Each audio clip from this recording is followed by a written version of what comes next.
Welcome to the Docketing Excellence webinar series, which is sponsored by Black Hills IP and the SLW Institute. Black Hills IP is an accurate, efficient, and cost-effective US-based IP docketing and paralegal service provider. The SLW Institute is an educational wing created by the Schwegman, Lundberg, and Wissner firm, which aims to provide insightful and useful information to the IP community. For this webinar series, we have pulled together docketing experts and managers from the Schwegman firm, Black Hills IP, and their respective clients and customers to help educate on key docketing challenges and issues and share best practices on how to overcome them. The Docketing Excellence webinar series is free. There are about 2 webinars per month through May 2017. To see a complete list of webinar topics and to register for future webinars, go to the Webinars tab of the Black Hills IP website, which is www.blackhillsip.com. The webinar that we are presenting today is the second in the series. Today's topic is IP management data integrity, how to ruin the reliability of IP data. We have allowed for time for questions at the end of the webinar, but just so you know, questions can be submitted using the Q&A button on the control bar on your screen at any time. So during the presentation, if you have questions, you can go ahead and submit them, and those will be held in the queue until the end of the presentation. The presenters today are myself, Shokolatsky-Carrion, Mary O'Malley, and Tyler Nasedlik. I am Ann McCracken, the president of Black Hills IP. I'm a patent attorney with 19 years experience in patent prosecution. I was a partner at the Schwegman firm for 10 years, and I also was a full-time law professor and directed the patent prosecution program at Franklin Pierce Law Center for 5 years. That's now part of the University of New Hampshire. Z, can you introduce yourself?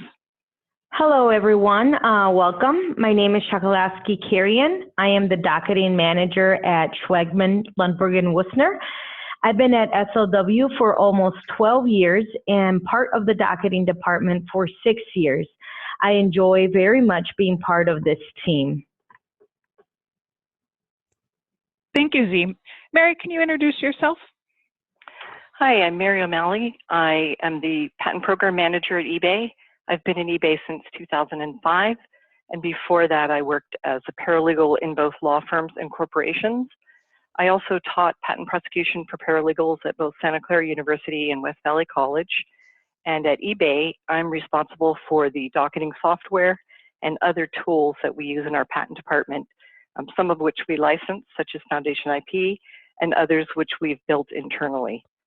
I'm responsible for patent procedures, best practices, and day-to-day operations on the paralegal side. Thank you. Tyler, can you introduce yourself? Sure. Hi, everyone. Tyler Nasedlik. I've been practicing patent law for about 20 years now.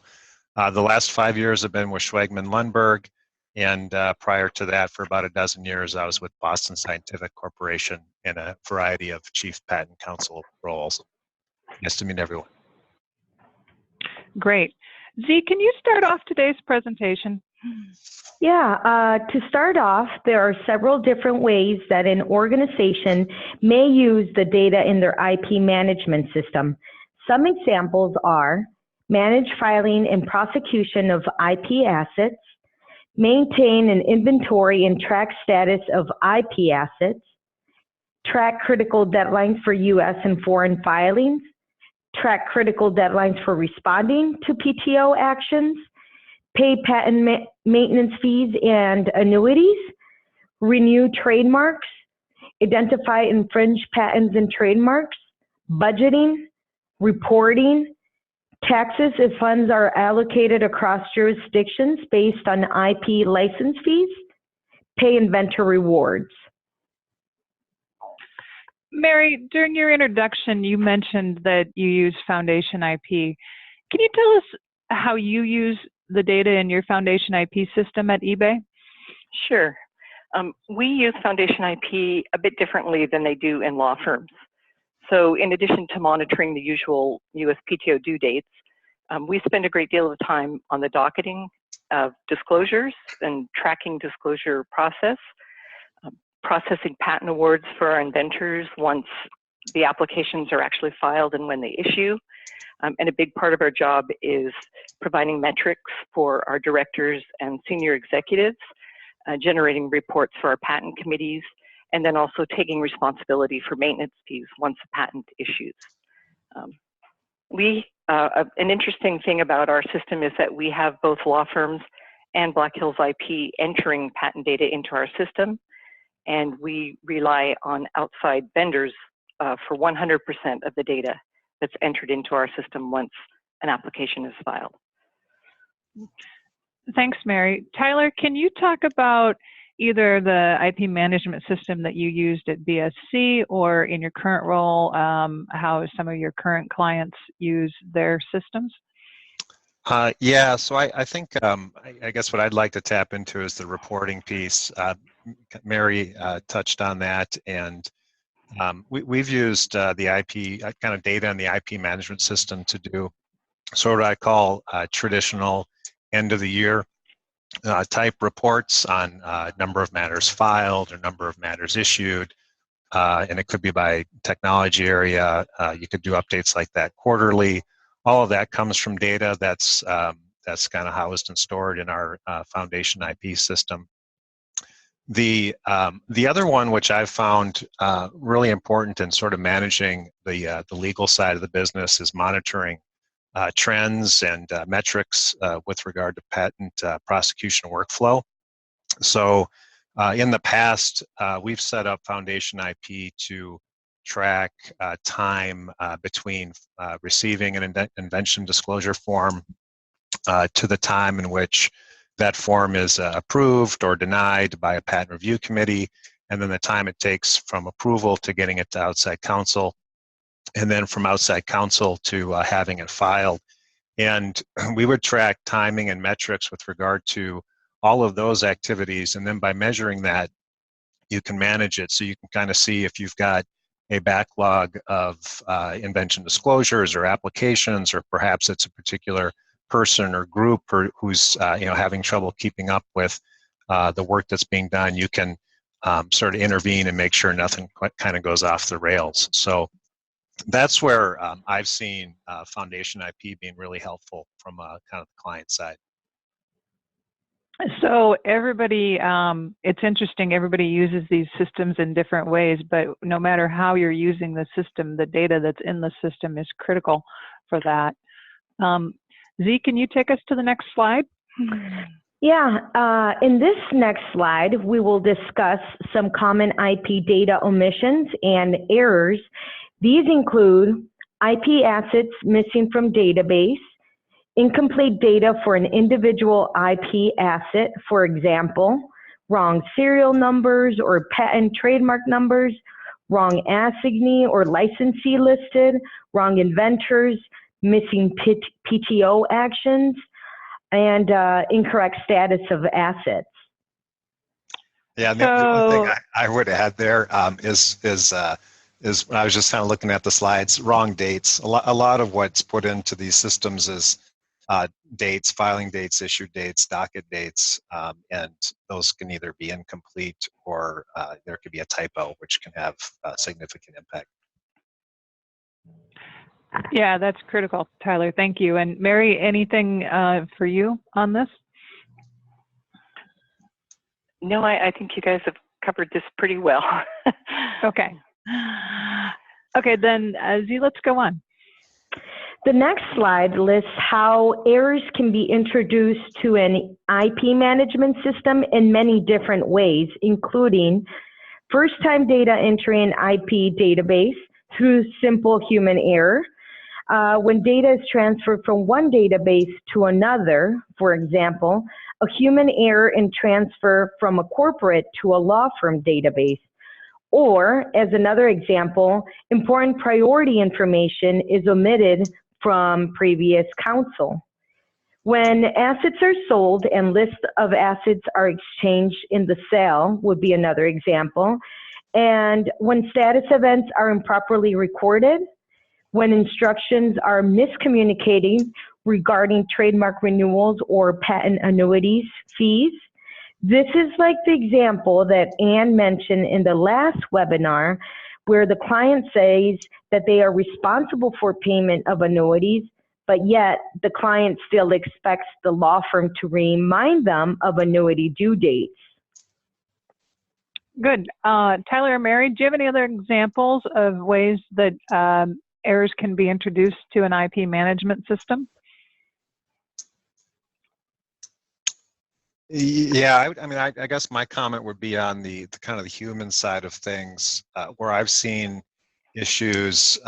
You know, there's a lot of it's a lot of detailed work, and where I've seen issues is when there's too much work for any one person or a group of people to do, kind of to receive the amount of incoming material that needs to be docketed or uploaded into the Foundation IP system, or where individuals are working too fast and you know, making errors because they're working too fast. Good. Those are good examples. Mary, anything else? I'd like to give an example of how errors can affect you. And Sure. people may know that eBay and PayPal were one company and we split last year. And prior to the split, we didn't pay a lot of attention to assignment data. You know, we were more focused on dates and things like that. So we knew we were filing assignments and we assumed they were somewhere with our outside counsel. So they weren't consistent in our database. And when it came time to split assets, which was a huge job, assignments became a big issue. So we had to, you know, we were confronted with this huge split. We had to spend a significant amount of time auditing our assignee data, correcting the information in our database before we could actually begin, you know, the work of splitting up our portfolio. So I just want to stress that assignments are critical and that, you know, people should pay attention to them and make sure they're correct in their database. And that's a great lead into the next slide, Mary, which is consequences of errors. So that was you had a lot of consequences when you were really under the gun in the corporate split because of the information not being in the database. So Z, can you take us to the next slide? Here, we will see there are many consequences of errors in IP management system data, including important assets may be inadvertently abandoned or even lost altogether. Assignments may be out of order, complicating asset transfers or assertions, just like what Mary mentioned in her example. Inventors may not be properly paid pursuant to corporate incentive policies or country requirements. Critical dates may be missed, which we had mentioned prior in our other webinar, and reports are inaccurate. Tyler or Mary, can you talk more on consequences? Yeah, Mary, did you have anything? I know you talked a little bit about the assignment piece. I didn't know if you were going to add on this one or not.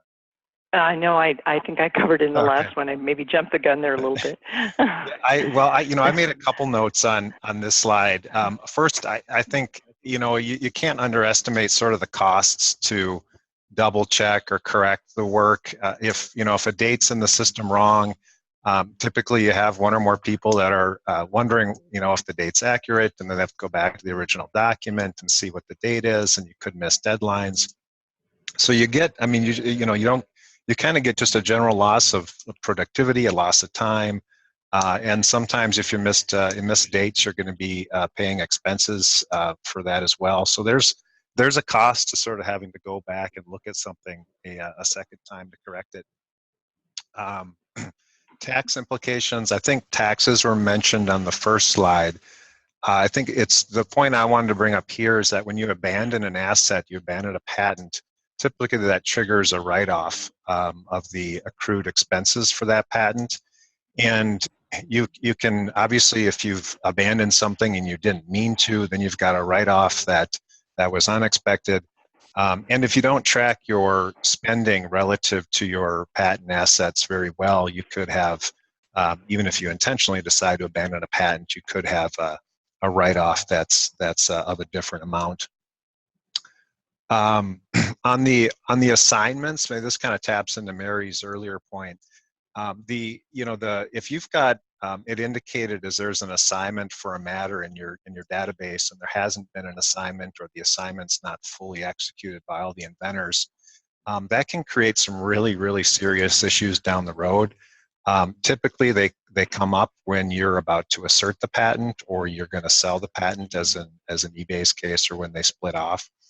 And at that point in time, you could have inventors that are no longer with the company. They may not be friendly to the company. There may be consultants that are no longer consulting. And now you're asking them to assign a right. And in some cases, they may not want to do that, or they may ask for additional money. So it can be a really big headache. If you don't have your assignments in order, you can also have some priority issues with regard to international filing and so forth. And then the final comment I had on this one was just with regard to small companies. It's really important to keep in mind that the IP assets for smaller companies can be pretty material to the business. In some cases, you may have lists of patent assets attached to shareholder documents or fundraising documents, and all of that may have serial numbers and filing dates, and whether it's issued or abandoned or pending. And with the assets being material, it's really important to have all that information correct. So those are just a few of the thoughts I had on this particular slide. Well, thank you, Tyler. And that makes me wonder then, what percentage of data corruption renders IP data completely unreliable in your system? You know, I think if confidence is lost in the data as a whole, all of the data is going to be perceived to be unreliable, even if only a relatively small percentage is indeed incorrect. So what's the percentage of erroneous data that tips the data from reliable to unreliable? I mean, I would say generally a data set that is less than 95% accurate renders all data in that data set suspect. Ideally, though, data should be at least 99.99% accurate, meaning, you know, you wouldn't want more than 1 in every 100,000 records to be materially incomplete or corrupt. But there isn't a right answer to this question. So I'm curious, first of all, Tyler, how you feel or what you think about this, and then Mary, your thoughts on this.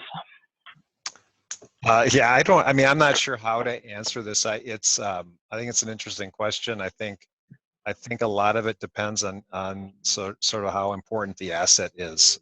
If it's a licensed patent or a patent you might assert, and you've got you've got a bar date in there that you missed, for example, that's unacceptable, whether that's the only data point that's inaccurate or not. So for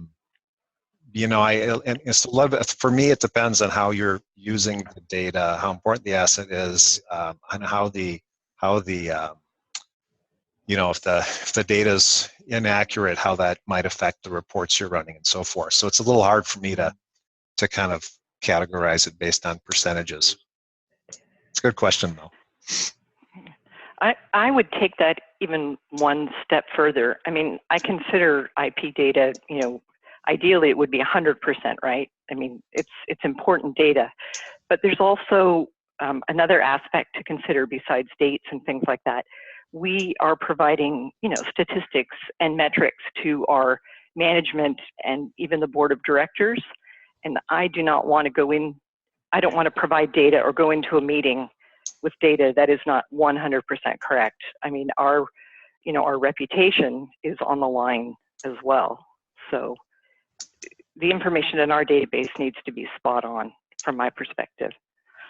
Sure, and there is no correct answer. If I was still teaching, this would be a great topic for a law review article if I had the time to write one. And I was going to say I couldn't agree with Mary more. It's, these errors can range from sort of embarrassing to material, and if you're presenting reports to upper management, and let's say it's simple information like, how many patents did you file in a particular area, or how many did you get issued? And you got to go back and say, well, it wasn't 45, it was only 34. I guess it calls into question the sort of the confidence or the trust level in the legal function, which is a huge impact when you're corporate counsel. True. Yeah, very good point. Excellent points. Z, can you take us to the next slide? Yeah, so now let's discuss the most common places that data errors are introduced. These would be the clerical errors from unreliable data entry by corporate personnel in corporate IP system, and errors introduced by law firms doing manual data updates in a corporate system. The first one is referring to the clerical errors. Some employees are more simply error prone when it involves data entry. In addition, temporary data entry clerks from temporary agencies often have high error rates.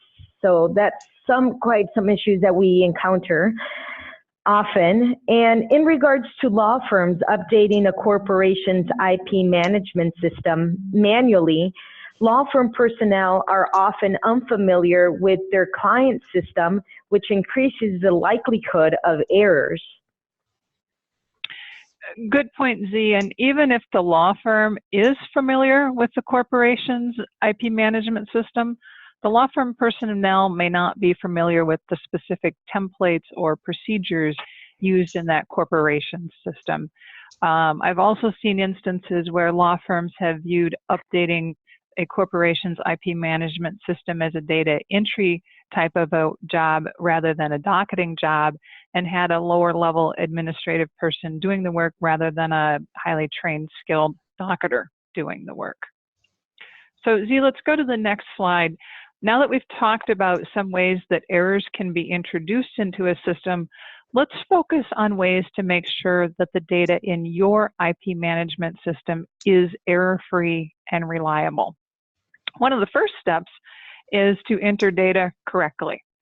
Checklists are a great tool for that. I'm a big believer in checklists. I talked about that in the last webinar. The second step that you can do is to verify critical data against an independent source on a regular basis. So what's considered critical in your data is going to depend on how you use the data in your IP management system. And Mary and Tyler have talked a lot about different uses. Mary and Tyler, what are some of the things that people can do to avoid errors in their data? Mary, you want me to fit? So I guess the two comments that I was going to make. One would be training. You can't emphasize training enough. It's critical with new hires and temporary workers. I think Z mentioned that a lot of new hires and temporary workers do a lot of clerical data entry, and training them on what they need to look for and what they need to input is really important. And then just to reemphasize the sort of the verification, I think if you go back and even just take just pull out certain data points and check for their accuracy and do that periodically, you can sort of get a sample and give you an idea about how accurate your data is. And then obviously if you've got some inaccuracies, you can go back and figure out if it was training or if it was overwork or distraction or whatever it might be that caused the original error. Yeah, I think the distraction is a big one. I know a lot of paralegals in corporations in particular are doing a lot of other things besides docketing. So sometimes docketing is, pushed to the end of the day when you're tired, or you're doing it in bits and pieces. So I think distraction is a huge cause of errors. So having dedicated time to do your docketing, making sure that it's important, that people don't interrupt you, and also stressing the verification that's been talked about here. We have set up reports that run periodically, that will point out that there's blank data, for instance, in fields, missing data. And also, if it's possible to have a third party review, maybe, if there are two paralegals, you review each other's work, or for instance, we use Black Hills IP to do verification of our data on a regular basis. So I think verification and distraction are two huge areas. Thank you, Mary. And let's talk more about techniques for verifying data, because you're right. The verifying your data on a regular basis is critical, and you can do that manually or in an automated way, and you mentioned both. So manually verifying the data can work for smaller portfolios, but for large portfolios, it's just not practical to have someone review the records and manually check them against the original document or the file, or go and look them up one by one in a public database such as PAIR. So for a larger portfolio, it's most efficient if you can use automation to electronically compare your data against an independent data source. That data source could be PAIR, it could be InpaDoc, it could be another docketing system, it could even be something like a public assignment records database. There's a number of companies that have technology to extract data from public databases like PAIR and InpaDoc, and that's what I'm talking about when I talk about scraping data. So for example, the USPTO PAIR data can be scraped by extracting information for all matters associated with a particular customer number, if you want to make sure that everything on your customer number is in your database. You could also go and scrape USPTO data by looking and pulling data based on application numbers. If you had particular applications you needed to verify data for, you can scrape data based on application numbers. In either instance, after your portfolio data has been scraped, then you compare it electronically to the data in your IP management system and flag any discrepancies. Verifying the data in your system by comparing it to data that's scraped from a public database is a very good technique for verifying your data.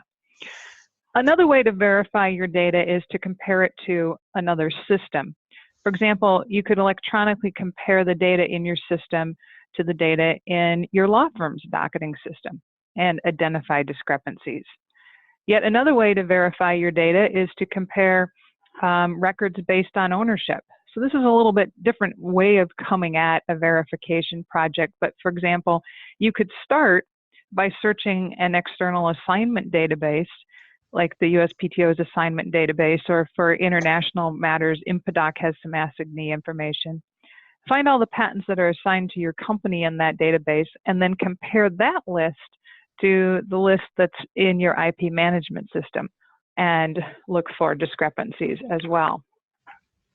So now let's look at some examples to see how this verification process actually works in real life situations. I've got 4 examples here. I'm going to call them case studies that I'm going to use to illustrate how you can use some of these techniques to verify data.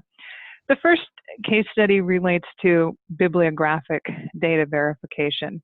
I know a large company, and this is not eBay. Mary, thank you for mentioning us, but this is not eBay. I know a large company that uses outside counsel to file U.S. applications, and then they file their PCT applications using internal staff. And a couple of years ago, the data that the staff was using in their docketing system was unreliable. They did an audit on the key bibliographic information, and they found that 65%, and this is a pretty high number, I wouldn't have expected this, but 65% of the records they audited in their internal system had errors in either the title, the assignee, or the inventor information. Now you can see how this could happen when the company opens the record in their system, and then outside counsel files the original US application, and if they've changed the title or updated the inventors and that information does not get fed back to the company, that information could be incorrect. And that results in the unreliable data in their system, which unfortunately they were then using when they filed their PCT applications, and that was causing errors that they had to correct. So, there's a couple of solutions. A manual solution could have been used to go and manually check the data in their system against the filing receipts and the assignments for each case, but this company had hundreds of matters that needed to be checked that were selected for foreign filing in the next year. So a manual audit wasn't practical. Instead, they verified their data by scraping the key data fields for those matters from PAIR and comparing the data in their docketing system, identifying the discrepancies, and updating the data in their system. And some of the fields that they scraped and compared were the title, the application number, the application date, inventors, confirmation number, attorney docket number, priority date, and class and subclass. All that is scrapable, and they compared that and updated that in their system. So that gave them more reliable data to use when they were preparing the PCT applications. It significantly reduced the number of corrections they had to file after the PCT applications were filed as well. So that's an example of how bibliographic data was verified. There's lots of contexts where that list of fields that's available that can be scraped come up and can have errors, and verification of those data fields against PAIR is a great way to check and make your data more reliable. The next example in my case studies list is the U.S. asset list verification, meaning just making sure you have the right list of matters in your database. I talk to companies all the time that have the same problem. They don't know if they have a complete list of their matters in their system. This problem is easy to address with automated verification solutions, and there's several ways to approach the problem depending on what public data is available. So all the solutions involve double checking your records in your system against something else and determining what records are missing. But there's different ways to do it. So here's a few examples. First, you can verify against the number of matters listed on your customer number. If you have joint customer numbers with your outside law firms, you can compare what's listed on your joint customer number in PAIR to the matters that are listed in your database and make sure that you have a correct list of assets in your database. If the law firm has forgotten to report something out, for example, or they're late in reporting something out, maybe you don't have a particular record in your database, but it's on the customer number and you can find it that way. Another way to check your list of assets, and I mentioned this one on the previous slide, is to check assignment databases, find everything that's assigned to you on these public databases and make sure those are listed in your own database. A third way is to compare your data against your law firm's data. So maybe you don't have a joint customer number with your law firms that you can compare against, but you can ask your law firms to give you the list of information or the list of matters that they're handling and compare that against what's in your database. And then a third way that is actually a great way to do it, but not many people go to this level, is to use what I would call a golden master list to verify the data in your system. By golden master, I mean having an independent list of assets that are separately maintained either by your company or by your law firm or by an independent or by a vendor. That list of assets is all of your assets that you own, you're responsible for, and that list should match what's in your docketing system, and you can use that list to compare against to find missing assets.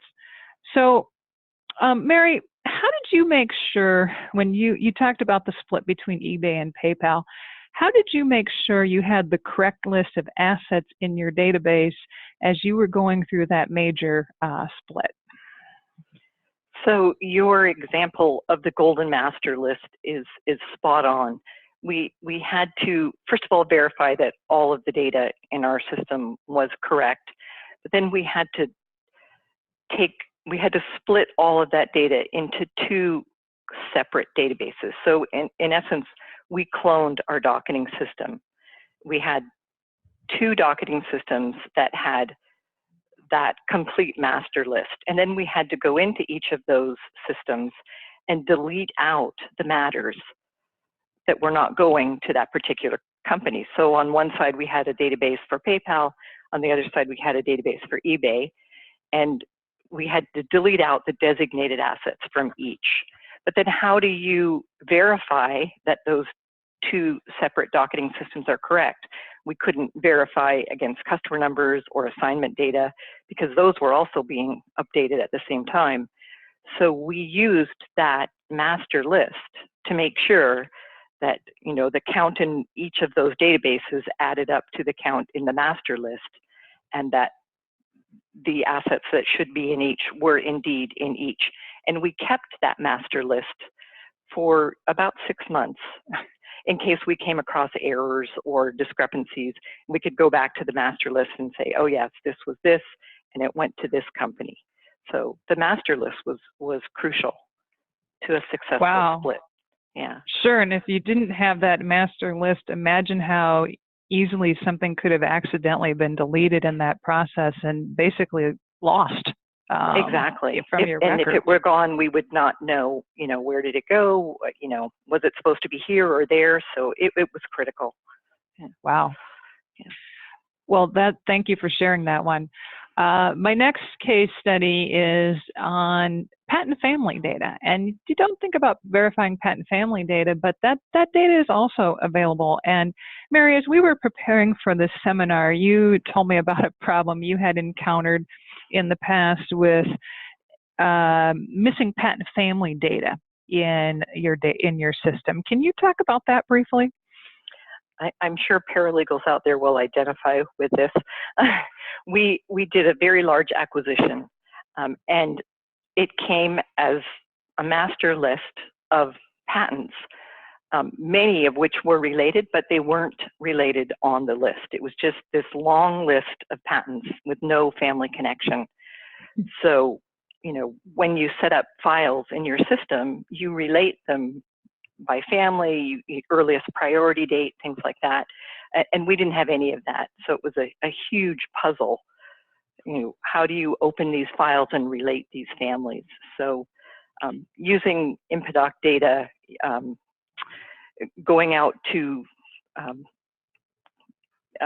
you know, different country patent databases, things like that, was critical for us. So you were able to take the list of matters that were in your system and then compare those matters to InfoDoc and find out what the patent family relationships were. So probably looking at priority information and things like that to then relate the matters within your system and get those families reunited, basically, right? Tied together, confirm that we had the correct priority dates, we had the, you know, correct chain for the families, things like that. Yeah. And also, I assume, make sure you weren't missing any matters that were in those families that might not have been on the list when you got the acquisition data. That was also a problem, and that did come up, yes. Yeah. Okay, well, my last one that I'm going to give before we move on to questions is to talk about annuity data verification. Many of these IP management systems are directly connected to a vendor's annuity payment system.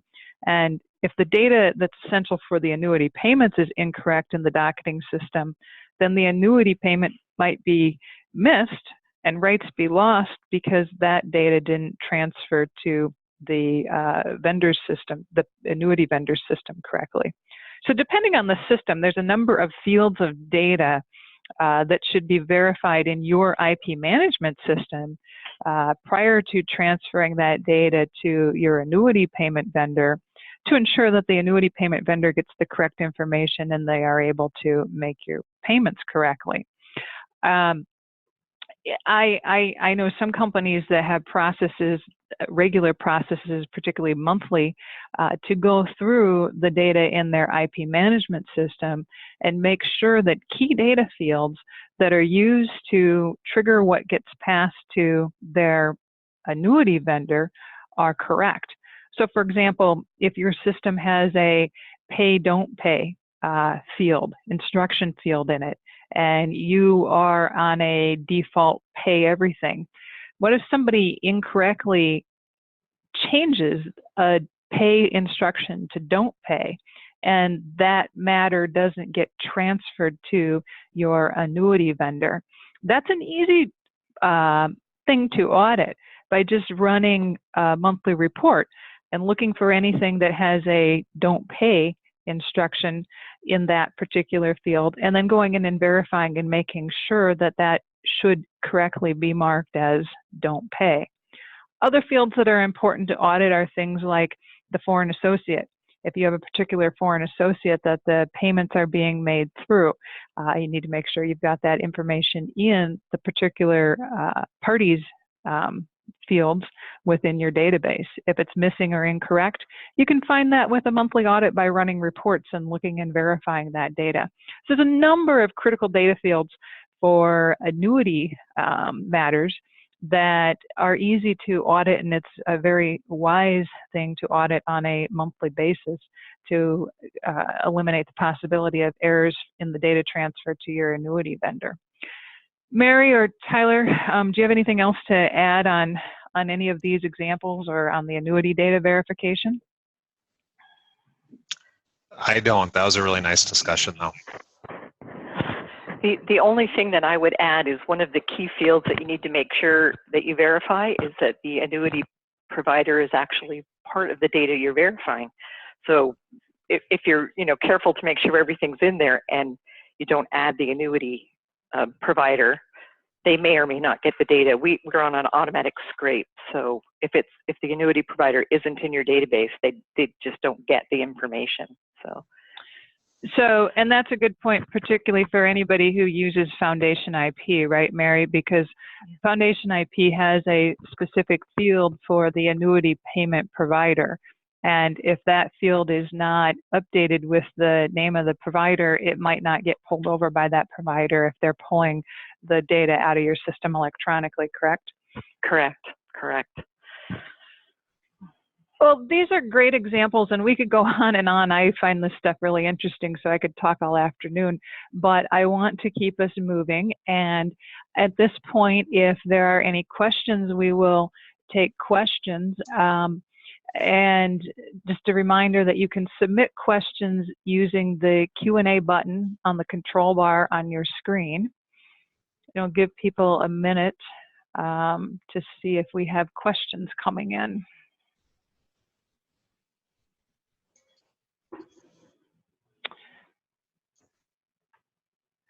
Okay, so I had a question about best practices for minimizing human error, and then that individual said they got their question addressed. So I'm going to pass that one. If you wanted more, please put a follow-up in the queue, but I'm going to mark that one as answered. And then the next question is, how do you verify the data? But that was submitted during the program, and I believe Prasad, as we went through the discussion later and we hit on the different verification techniques, we talked about ways to manually verify the data and ways to use automated techniques to verify the data. I think we've covered that, but if not, if you can submit a follow-up, that would be great. Okay, the next question is from Lori. How do you scrape information from PAIR? Well, in order to, what I mean by the term scraping information from PAIR, it's a technology solution, and there are companies that have the software tools to be able to go to PAIR and with their automation, pull large volumes of data out of PAIR. And they typically are doing that either by going in through individual application numbers and then pulling data fields from those particular records for those particular application numbers, or going in by customer number and pulling records based on the matters that are associated with an individual customer number. But it is a software solution. It's not something that you would do manually. It is a software solution, and there are organizations out there that have the technology to do that. Okay, next question is, what kind of software is available for comparing data electronically? Actually, the comparison itself, it can be done in something as simple as a spreadsheet.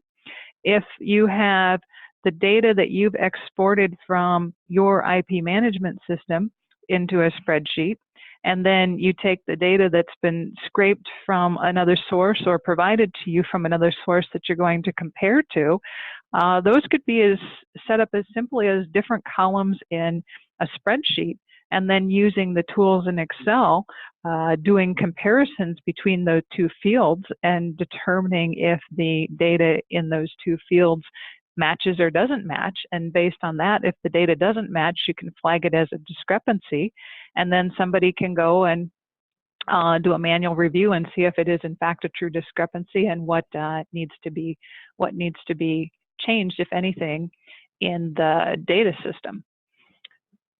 Okay, let's see, next question. Do you recommend that companies have one person that does all of the docketing?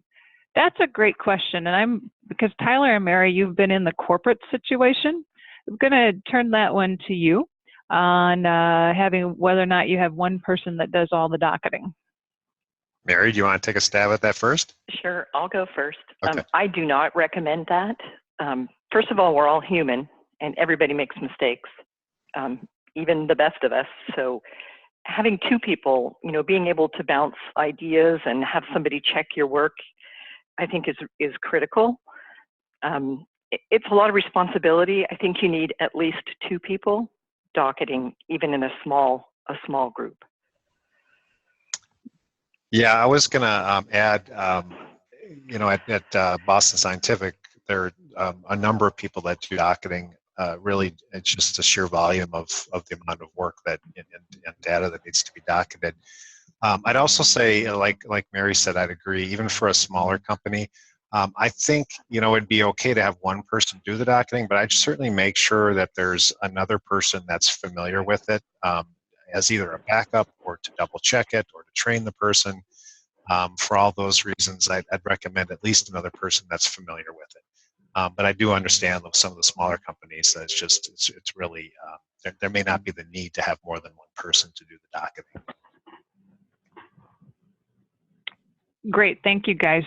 Another question from Luann. Earlier it was said that this was the second webinar of a series. What was the first, and is that first one recorded and publicly available?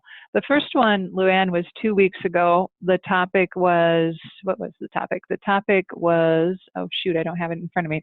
The topic had to do with the top 3 errors that are that can happen in your top 3 unrecoverable errors and patent docketing vulnerabilities based on those errors. That webinar is recorded and it's available on the Black Hills IP website. So if you go to the Black Hills IP website and go to the webinars tab, right now you have to scroll down past the list of future webinars and you'll find it at the very end of that page. So you can see that there. Okay, and then the last question is pair data scraping allowed from the USPTO website? I'm not quite sure I follow the question, but certainly I know there's a number of organizations that are accessing that data through the USPTO website, and in that sense, it's certainly available out there as a tool.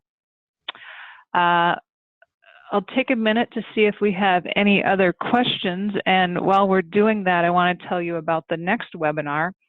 The next webinar in the series is on October 12th at 1 p.m. Central. The topic is Deadly Mistakes, Missing Paris Convention and PCT National Stage Foreign Filing Deadlines, and How to Avoid This. To register for the webinar, go to the Black Hills IP website, and you can register for that one or any future ones. So I don't see any other questions in the queue. I want to thank everyone for participating today, and we hope you join us for the next webinar on October 12th and look at other ones in the Docketing Excellence webinar series. Thank you very much.